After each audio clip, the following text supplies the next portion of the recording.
welcome to the Mindset RX podcast, a show for functional athletes, and incidentally, welcome to the world's hottest flat. So because of that, and because I've mostly closed the windows to tolerate the heat for just this few moments whilst I do the intro is going to be fairly short.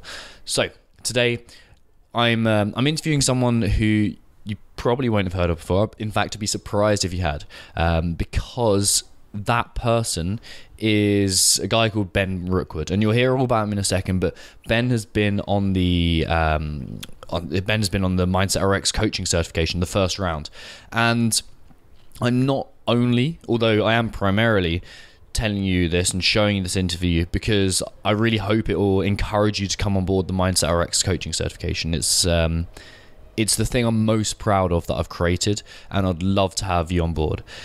But additionally, I put out this post the other day kind of celebrating everything that Ben's done. Because it's not so much what he's achieved, but who he's become. He ranked the coaching cert alongside becoming a Royal Marines Commando in terms of life-changing influences on his life. But as you can tell, becoming a Royal Marines Commando is, like, from personal experience, incredibly fucking difficult. And you don't just become part of that, and he hasn't just become part of that through luck or through being given a silver spoon. He's done it through hard work, in a very disciplined and focused way. And what I'm hoping for you, and sorry, I completely lost the point of what I was saying then. The Facebook post that I put out celebrating him said something along the lines of, if you're going to do anything, do it like Ben does, because he's completely committed to this course. And sure, he had days that he struggled on, and days that he didn't want to do the internal work, and days that I'm sure he got resistance, and like reading through his journaling as well, he's had a lot of resistance. But he's turned up every fucking day and he's done the work. If he hasn't turned up today, I can't remember when. He works hard, he works disciplined, and works in a disciplined fashion, sorry. And the thing that most impresses me about him, and he's probably listening to this, so it makes it a bit weird to say this, but the thing that most impresses me about the way that he works is he never stops working to a higher ideal. Yet he focuses entirely on what he can do right now to take himself closer to that ideal. So whilst he's learned from the past, he's created a better future from that past, and a version of up. He knows his up.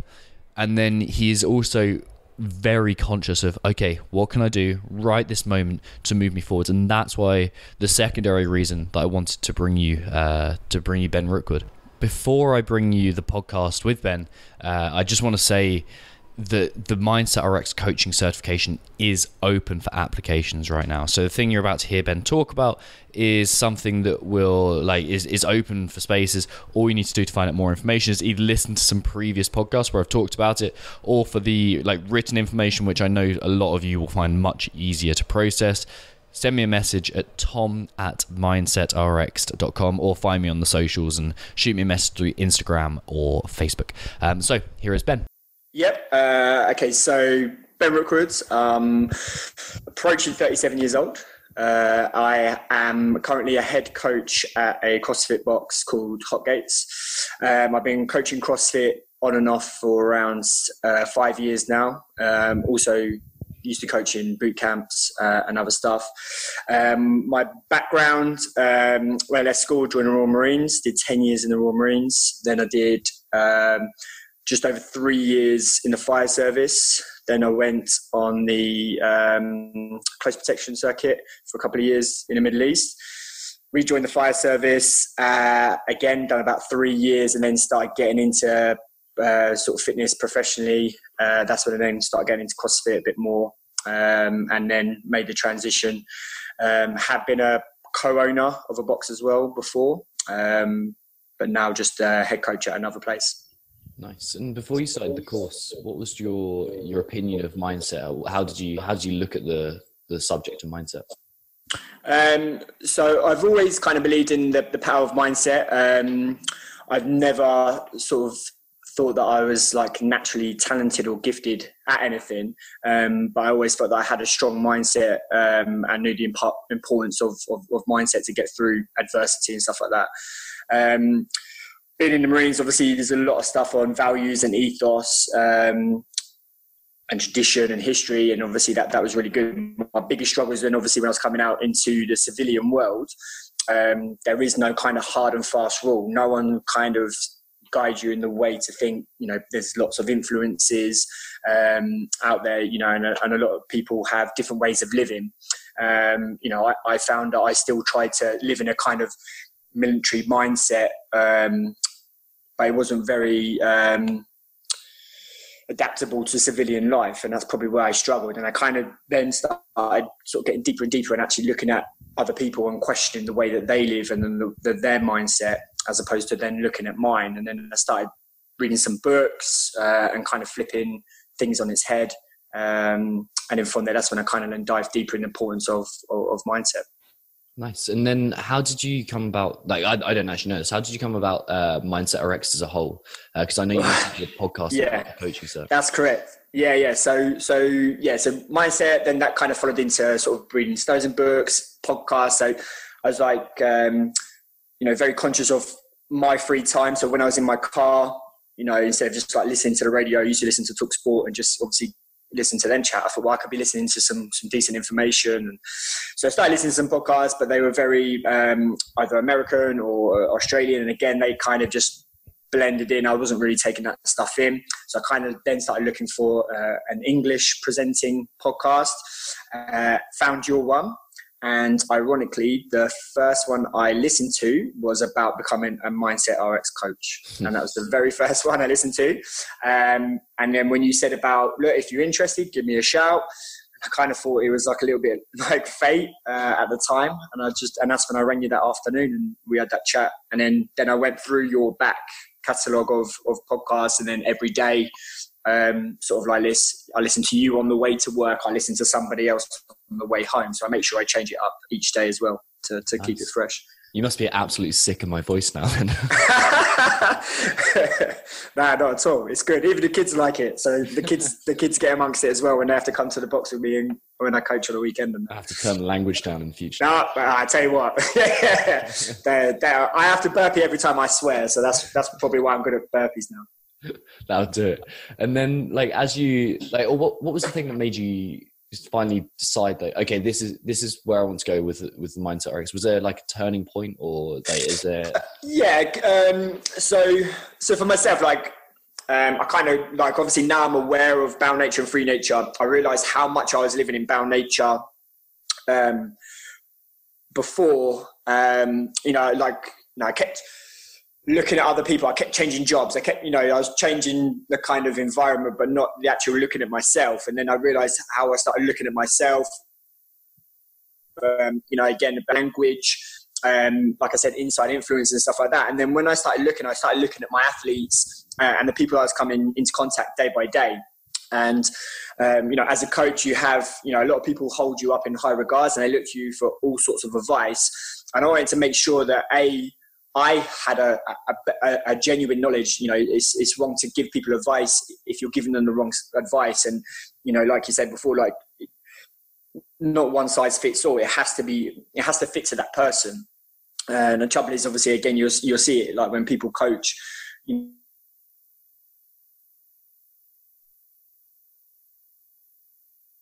there's no point. That's that people, but it's not going to work for everyone. And I just think, as a coach, I like to make sure that I'm the best I can be at, and the most effective for people inside and outside of the box. Because I only have them for an hour a day max, and it's the other 3 hours that I want to sort of make sure I'm sort of helping them as well. Yeah, of course. I love that perspective. No, that was one of the main reasons that I wanted you on the course, because like the way you kind of you're obviously a compassionate person, compassionate coach, and having that respect for your athletes is enormous. Like, had you touched on, like, you obviously spoken about mindset to athletes before, but like, was there any confusion around like what to offer them before you did the course, or what to speak to them about? Again, so at my box, we definitely promote competing. we say to people, always enter a competition once in your life, whether that be in-house, local, national. We always say about Rainhill. Rainhill is a really good one because obviously the seedings and you get seeded into your ability group. But we also, I have done that, but we've had it before where people have then got so overwhelmed they can't even handle being an in-house box competition. So again, it's trying to make sure that I've got that fine art of, trying to get people to unlock their full potential, but don't try and force it on them to the point that then they then start regressing and questioning themselves, and it causes more resistance. I've had it before where I've actually cancelled an in-house competition because I was getting so many messages from a lot of female athletes that were stepping up from scale to RX, and they were getting so overwhelmed, and I couldn't really get the point across that it was just an in-house comp.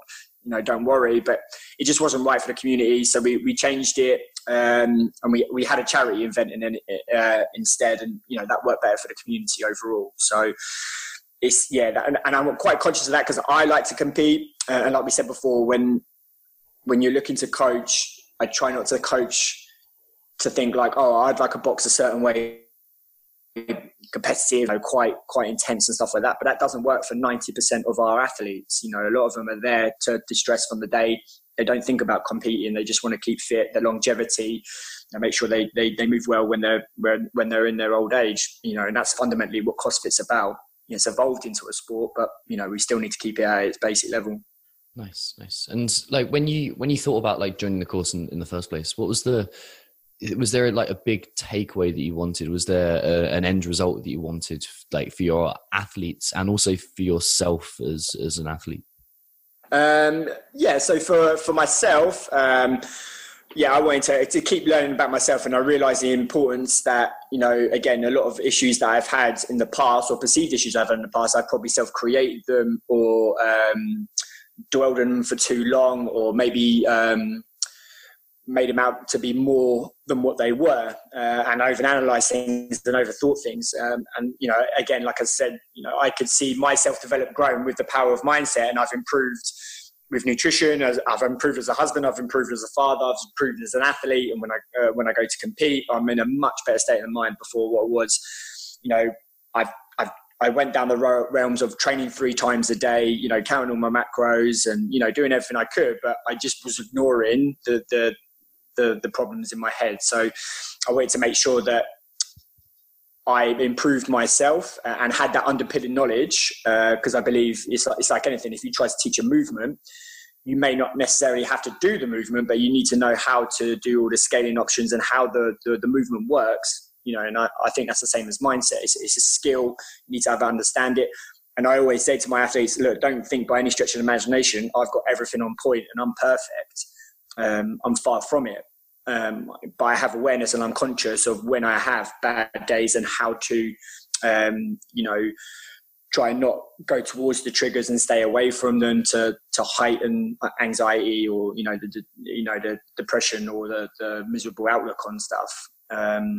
So I want to make sure that, I can do that as well for the athletes. Nice. Really nice. And again, your compassion and your care just shines through. It sounds almost what's the way to put this? It sounds almost like kind of rude or patronizing probably to say that you really care, but you do. And it's so great to see. It's really good to see it in the community. This is like a bit of a potentially touchy subject, but how did you feel about the financial side? And we can take this out if you don't want to. So financially, so for me, I just weighed it up. Yeah, okay. The price is the price. It's £1,500. But for me, like, I would say that if I can't make £1,500 up in my life through learning the mindset and the stuff I've learned through myself, then I feel there's something wrong, because this isn't a kind of thing that. Okay, so you've done a course, it's not like a health and safety course or stuff like that. This I'll carry now for the rest of my life. It's a process. It's an ongoing journey. And like I said, I've set myself a target to live till I'm 100. So if I can't in the next 63 years, write off £1,500. I think, there's something wrong with that. Nice. And did you have any reservations when you started the course? Probably. Honest well, it wasn't a reservation, but when I explained to my missus, I was like, oh yeah, I've just signed up for this course. And she's like, okay, what is it? I told her. She's like, right. And she was like, is this guy real? Is this like, yeah. And I was like, no, he's not like, someone from Nigeria saying I've won the lottery or anything. It's just, he's got a podcast. He must be legit. But yeah, I did think like, oh, I've jumped in a bit here, but it's what I wanted. And like I said, before, I've learned so much about myself in the first few weeks than I have in the last, 10 years. So, I'm really enjoying this journey. It's really opened my eyes. So I think the only, I had reservations when I probably not at the start of the course. I think it's when I got into the course. I think it was roughly about week 2 or 3. And when I was really looking at myself, it was hard for me to then accept that maybe, I had to look at myself quite hard and be quite self-critical about myself, about the way I am acting, where I've been carrying and blaming others for my actions. Nice. Yeah, that's a common sticking point for most people, whether it's like in the inner athlete performance camps I run or in the coaching. So you see everyone get around to like the serious phase of self-reflection. And it's like, oh yeah, I've got to work for this. It's not going to be some magic moment where I just kind of realize everything. But you know that better than anyone else at the moment. Right at the beginning, how did it feel at the beginning of the course? Right at the beginning, like I said, when we started the learn your language and the direction review, I thought it was really cool. Probably at first, I probably was just playing at it. I probably wasn't going deep enough. But again, that kind of grew as I had more understanding as we went through the learning process. Like we talked about before, then when we learned about bound nature and free nature, okay, that was a real hard shock. And, I thought to myself, I was quite motivated and quite positive, and obviously every day I'm promoting positivity and, never whine, never moan, never complain and stuff like that to all my athletes. And then I realized how much I was in bound nature and how I was quite the opposite. And I realized that I was actually trying to force positivity. So I'd go to bed quite miserable and probably pissed off about the day and just keep saying to myself, right, okay, we'll write off today. Tomorrow's another day. I'm going to wake up positive. And, by 7:30, I've snapped at the kids, or snapped at Carla, or, something's upset me because someone sent me a message earlier on, and that's it. And then I'm already thinking, right, the day's lost already. I'm already thinking about tomorrow. Right, let's just get through the day, get to bed early, try and get some sleep, and then wake up again tomorrow positive. And yeah, I think I was trying to force stuff, but now I don't force anything. Now with the Learn Your Language, like you say, it's that mental temperature. I get a gauge for the day, how I'm going to feel. And then I just, work around that. I don't try and force it. Don't try and put too much pressure on myself now. Because again, I don't want people to be awkward around me or can spot when I'm in a bit of a funk, because, that's not nice for anyone to live either, especially at home. Nice. And did anything not go as you expected? Was anything kind of like, this is completely unexpected? No, I wouldn't say in a kind of positive or negative way, or both. Or I'd say, okay, so my biggest thing was, obviously, again, I felt my head was really compressed. Like I could physically feel stuff trying to burst out of my head, and that used to carry over to my training. And then I didn't realize the importance of Learn Your Language. So I'd get up in the morning, I'd shower, and even when I'm showering, I'm trying to sort of like conjure up some, like, okay, what am I going to write about today? And I'm like, as I'm getting dry and getting dressed, I'm like, I don't think I'm really going to write anything today.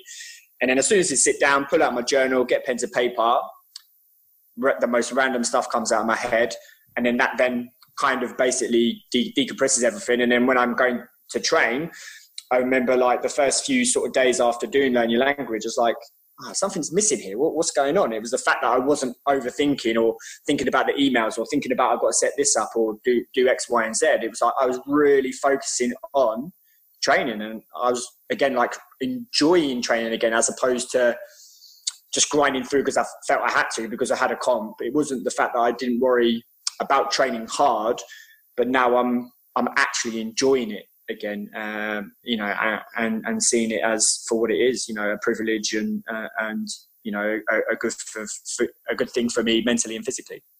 Beautiful. That's like exactly what I was hoping athletes would come out, or the athletic side of this would come out as. That's just that freedom to express yourself athletically is such an amazing thing to happen. It brings you back to like the original reason you started training. And yeah, exactly. Yeah. Because I remember before when I first started training, I used to sort of dance between lifts, and, you know, I'll still be present in the moment and stuff like that. But like, I'd enjoy it. I wouldn't feel pressure and have the music cranked up. Like, and before I couldn't even tell you what songs I was listening to or anything. It was, but it's not as if I was present in the moment of my training. I was present in another moment that I shouldn't be in. It was just, I was in the wrong place, not right in my training. Were there any standout moments for you, or any kind of big realizations that happened throughout the course? I'd say the biggest realization for me was how my sort of kind of my mood or temperament influences others. I kind of noticed that, like, especially at home. And especially at the box, you know, a couple of people would always approach me after and ask me if I was all right, because I know you was a bit kind of snappy there, and, you know, you didn't really have a laugh in that today. And, you know, that then will hurt me even more, because I was like, oh no, you know, everyone's going to now think I'm miserable, or, you know, I'm not interested in them and I don't care. But for now, again, you know, I make sure that going on, it's no one else's fault. It's not even my fault. It's just there. I just have to manage it and just make sure that I don't, you know, damage limitation and don't put that on anyone else. You know, the learn your language massively helps. And also with the AMRAP at the end of the day, just always trying to just squeeze the best you can out of what's happened. And that will then, you know, show that, you know, things aren't that bad and overall they were good. You know, okay, it's maybe, you know, one, like, biggest thing for me is, like, say if I go over on timings, you know, if I start a session late because someone was late, I'm straight away, that used to really annoy me, and then that will kind of affect the whole session, where I think, well, that shouldn't really bother. Like, there's traffic, people are trying to get to class at like 5 or 6 o'clock at night, so there's going to be rush hour, there's going to be traffic, people are going to be late, there's going to be accidents, there's going to be road closures, there's, you know, all sorts of things. They're not doing it on purpose. They're not, you know, they're not thinking like, well, I don't care, I'll just turn up when I want, you know. So again, it's just like, okay, someone's late, that's cool. It doesn't affect your session, Ben. You can still carry on and still deliver a good session. That doesn't change everything. So just trying to process information a little bit better, maybe just, you know, think about my reaction instead of overreacting, just, you know, just taking that sort of kind of 10 seconds just to assess the situation and then just act accordingly from there. Nice. I think one of the things you kind of you brushed past, because it's so ingrained in who you are, maybe, or maybe the attitudes that you've taken from being in the Marines, was how you committed to every kind of session and like, or every exercise that we put in this. And it's like, and there's really no comment on this other than me saying like, well done to you, because you'll notice that a lot of people like they will, like, it's natural. We invest some days very heavily in an exercise, just like training. We invest very heavily and we really commit to it. And then other days we kind of just go through the motions. But I think the reason you've experienced such big growth is because you've made a commitment every day to, when we're doing the exercises that we're doing, to go, okay, like, this is my time now. I'm going to actually work on this. And I'm sure there are times when you got distracted or didn't quite go through it as you wanted to, because it happens to everyone. But you're like, you're there, you're present, and you're focused on like, okay, this is what I want from it, and like, and that's excellent. My next question, like, what does the future hold for you as in terms of coaching, and how do you want to use the coaching cert? So now the future for me, so obviously continually progress through the course, and my self-development, when I sort of continue getting on some more seminars and courses.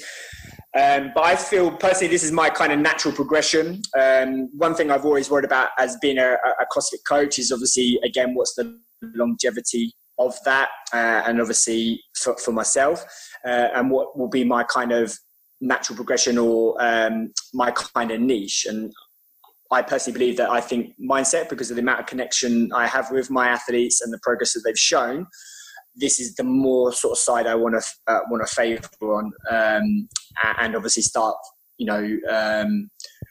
working with people personally on a professional basis, and obviously start kind of remote coaching as well for mindset, and helping people from there. I've also, kind of looked about, I'm quite conscious about people my age that are kind of in that transition period where they kind of, they used to do a bit of fitness, but now they kind of get into like nearer 40 and they kind of think that, okay, well, maybe fitness isn't for me now. And they've kind of just accepted that maybe they're in maybe poor health or overweight, or, they're not happy. And I want to kind of just, again, it's someone can have the best program written for them or the best nutrition plan written for them, but if they haven't got the mindset to apply themselves to it, they could have Rich Fronin's or Matt Fraser's plan. They're never going to stick to it because, they haven't got the mindset to do it. So it's about, trying to personal train people to have that mindset so when they go to the gym or if they train or when they're eating, that they're applying themselves in the right way to get their success. Nice. And is there one thing that you're going to like take away from the coaching side that you're like, or there's one kind of key topic that you think that you're going to really implement with the athletes you work with? I think the key thing with the coaching side is to make sure that not everyone is the same, and you're going to have to really have a trusting relationship between you and the person. It's talked about before about, you have to show your own vulnerability. And I think that's what will give me integrity and maybe the confidence with people, because I've been through the same. And I think a lot of people possibly look at myself and think, I haven't had to go through bad times or anything like that. Because of X, Y, and Z, what I've achieved in life so far, people think that I've got it on point, but you have to show that, there has been obviously bad days and, a lot of hard work and obviously the mindset has massively helped in my progress. So I just think that, I'm pretty good at talking to people. I have regular chats with my athletes, so probably like 3 or 4 a day, with obviously different athletes each day on a personal level about sort of stuff in the box, out the box. So I just want to make sure that I'm giving them the correct advice, not to preach or force anything on them or just be that guy with motivational memes all the time. It's just like a genuine guidance, help and support, really. Nice. And how do you feel about taking someone through the process and the system, the Mindset RX system that we've like, obviously we haven't done for the people that will eventually listen to this or watch it, we haven't done the kind of the final phase yet, which is like the practicing coaching it phase. Yeah. But how do you feel about like the system as a whole and your trust in the system? Massively trust in the system and the process.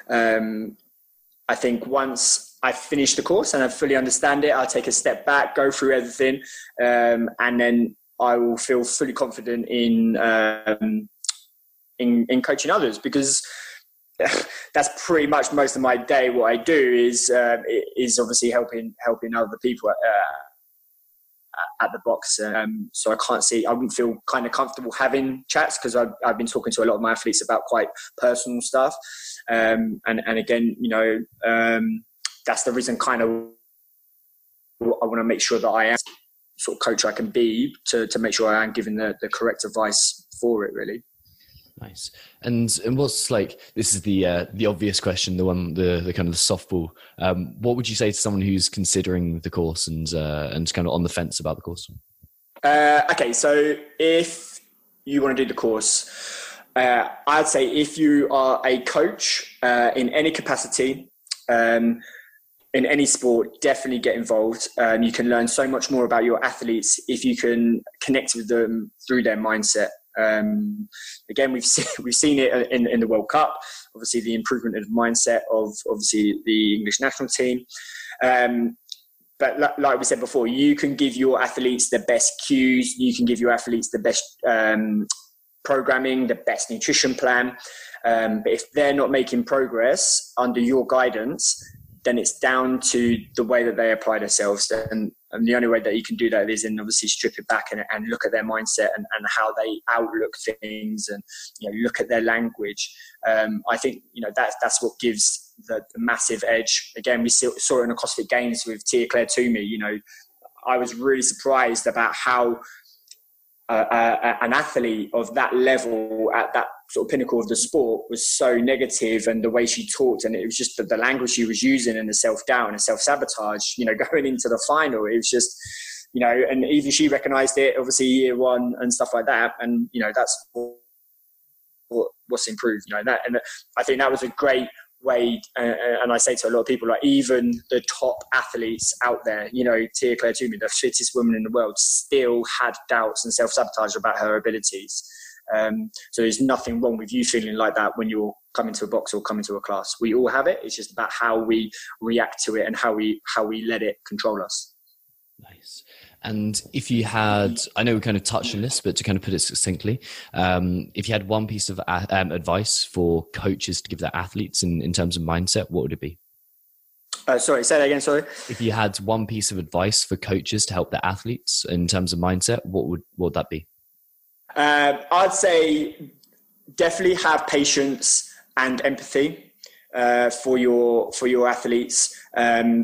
What you understand is the amount of athletes that you have on the floor. Is to say, we have 12 athletes at one time on the floor at our box in a class. You got to understand that's 12 different individual mindsets. That's 12 different people that have something going on at home. That's 12 different people that have things going on in their minds.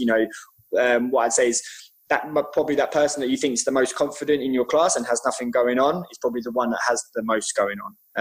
And I definitely, I'd say you wouldn't be surprised, but I'd definitely say you need to be open-minded about what your athletes go through. Yes, you get people coming in, it's all high fives and, we all work out together and it's all good. But you don't know what goes on behind closed doors with other people and the way they're feeling. Nice. I love that. Again, the empathy there is huge. And just thank you, man. Thank you for taking the time to. No, thank you. It's been brilliant. Yeah, is there anything that you would change about the course as well? And you can be as honest and open as you want. I'd say, me personally, I've now obviously I've got better with it, but I think I struggled with the kind of, I know it's going to sound a bit like what, but like with the technology side of things, it's like very kind of like laptop, this, that, the other. And one of my biggest things is the amount of time I spend on like social media, and I try to limit it. So it's just like, it's kind of like, I don't want to go on Facebook, but I have to go on Facebook to look at the call. But then I see I've got 7 little likes here. Well, what are they first? And then, I lose time. That's my own fault. So what I was thinking is like, yes, we had the slides, but whether there was like a kind of like a booklet or a thing to go through as well. Because, I still like to read, and that's why I don't use a Kindle, because I just can't read off a Kindle. It just doesn't resonate with me. Like I like books still. So, that would be my only thing if I had to give something on the course. It would just be maybe just a hard book back, so I can take that out and read it out on my time and stuff like that, instead of being on the internet or the phone. Yeah, well, the good news is Tamara, who is helping me out with it, and she's like my lifesaver in mindset, right? She is going through the process at the moment, and she's going to be writing a booklet for it, and like a proper kind of basically the whole teachings of the course, from both like your personal thing, and she'll write it up really nicely. I'm sure it does obviously have my input as well, my final kind of touch on it, and then we'll get the and it'll be like the coaching part and your personal athletic side as well, in a nice document, and it's like it'll be posted out to you at some point when that's all done. Fantastic. Cool, man. I just want to say thank you. Like, I really appreciate you taking the time to do this, and also for being such a great participant of the course as well. Thank you for listening to that episode of the Mindset RX podcast. As I'm sure you're aware, the Mindset RX certification or coaching certification is open for applications, and all you need to do to find your space or to get your space or to apply for a space is the best way to put it. To apply for a space is to message me on tom@mindsetrx.com. So tom@mindsetromeoxraydelta.com. Almost got lost on my own email address. The course begins on August the 20th. You've got to get your application in a week before that at the very, very latest. The early bird discount is now no longer available, but we can definitely sort out payment plans, so it's always affordable for everyone. So shoot me a message and we can get you enrolled straight away.